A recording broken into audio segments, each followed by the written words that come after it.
పెద్దవాళ్ళంతా కూడా ఎప్పుడూ ఒకే రకంగా ఉంటారు. ఇది వాళ్ళకి పెద్ద సమస్య ఉండదు. వాళ్ళు ఒకరు సపోర్ట్ చేసుకుంటూ ఉంటారు. మధ్యలో పాపం సైనికులు చనిపోతూ ఉంటారు. ఓహో!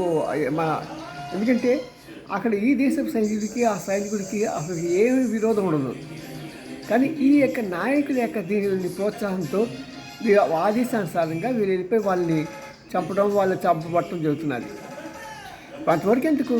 మొన్న మధ్య ట్రంప్కి పుతిన్ శాంతి బహుమతిమని చివరి క్షణంలో రికమెండ్ చేయలేదా? మరి ఇద్దరు బద్ధవైరులు కదా.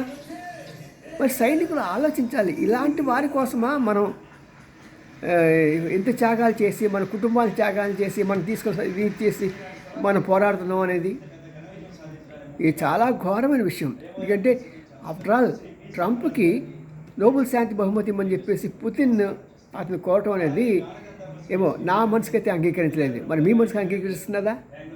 స్వార్థం అనుకుంటున్నాను. నేను ఖచ్చితంగా పక్కా స్వార్థం అనుకుంటున్నాను. మరి అలాంటి పనులు చేయటం నాకెందుకో చాలా చాలా బాధగా ఉంది. మరి అమాయకమైన సైనికుల కుటుంబాలకి అందరికీ నా ప్రగాఢ సంతాపాన్ని కలగజేస్తూ మరి ఒకసారి ఆలోచించుకోండి.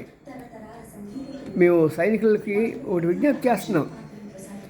ఇలాంటి విషయాల్లో వాళ్ళ మటుకు వాళ్ళ నిర్ణయం వాళ్ళ దేశ భద్రతకు సంబంధించినది చేసుకోవచ్చు.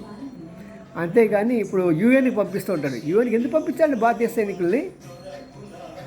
అంటే మనకి అది సినిమాలు చూసారా, నాకు 6 ప్రాణాలు అలా ఉంటుందా భారతీయ సైనికులు అంటే?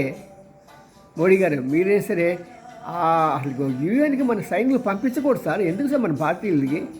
మన అవసరం అమెరికా వాళ్ళు ఉన్నారు కదా, మిగతా దేశాలు ఉన్నాయి కదా, వీటి అధికారమే లేనప్పుడు మనకి ఇవన్నీ ఎందుకు?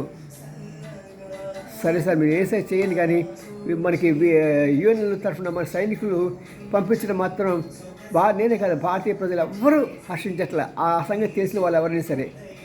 అదేవిధంగా సైనికులకి ఆప్షన్ ఉండాలి.